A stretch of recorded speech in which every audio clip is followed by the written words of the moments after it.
Partition destabilized the subcontinent by dividing what was once upon a time known as Akhand Hindustan, which existed thousands of years before the two religions which came subsequently, Islam and Christianity, and then through a militant, forcible conversion, created schisms in this society.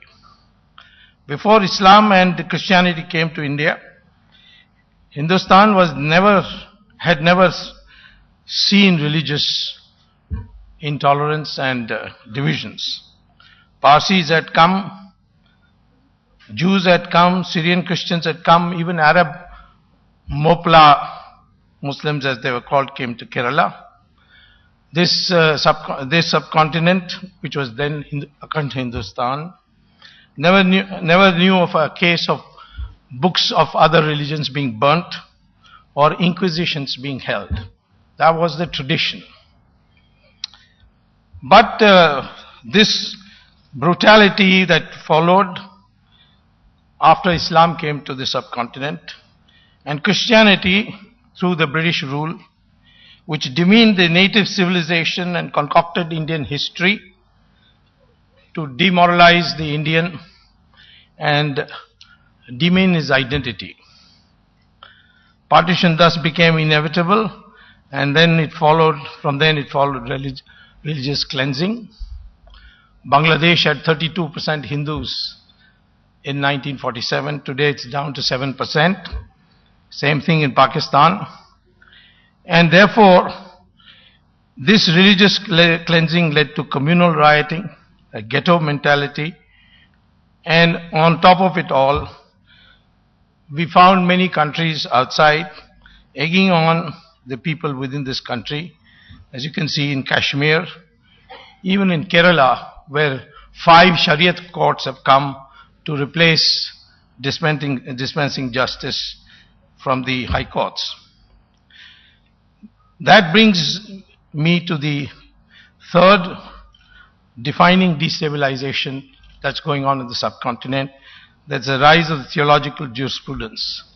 We are witnessing it in Pakistan, where just for merely saying something about blasphemy laws, 2 very prominent people have been shot dead, and their assassins have been celebrated publicly in society. Question is why? Why is the subcontinent suffering as this? I would say that's probably because Islam and Christianity is a proselytizing religion, and in fact theologically defends violence against non-believers. And therefore there can never be peace and stability in the subcontinent unless 2 fundamental changes take place. First is that the Christians and Muslims in India should accept that their ancestors are Hindus and they not come from somewhere else. Recent research on DNA conducted in India and abroad establishes that the Indians have, right from north to south, the same DNA. Obviously, color of the skin is not a factor in race, because that's got to do with pigmentation.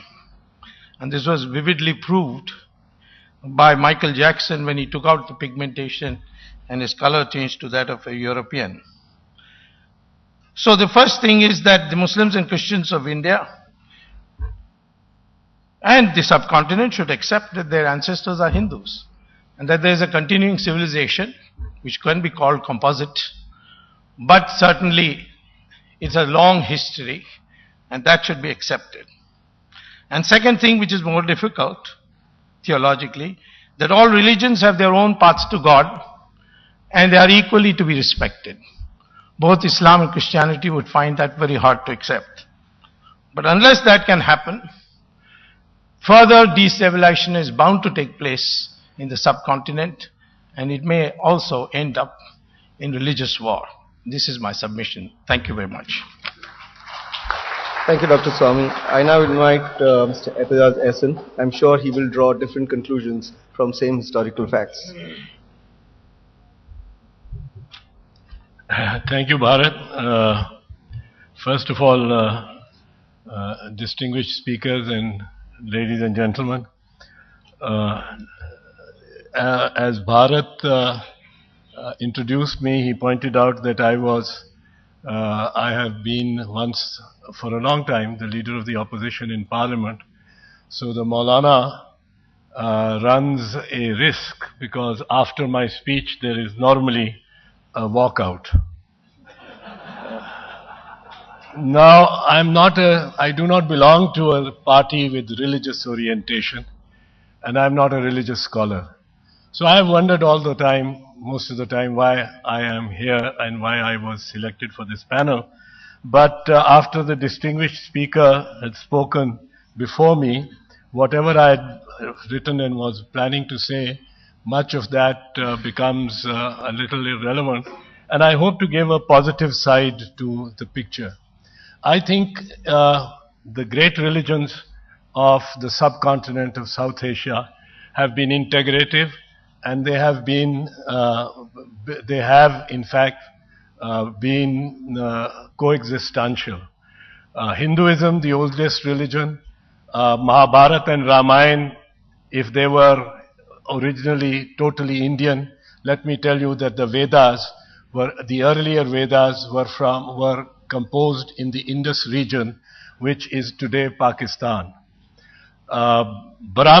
Buddhism, another great religion of South Asia, integrated all, the great Ashok, the great Buddha, and then when it was banished from the subcontinent, from India, by Hindu Brahmanism, it continued for centuries to keep a mellow and soft touch over the Indus, which is Pakistan.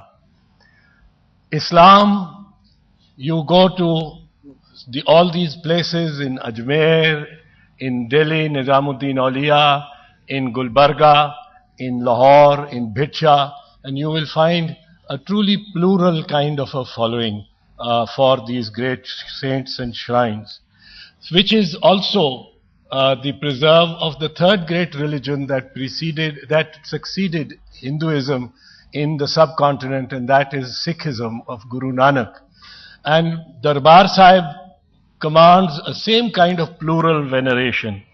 Christianity was facilitated, no doubt, by the Raj to spread all over South Asia, but it carries its benign message all the time to us and for us.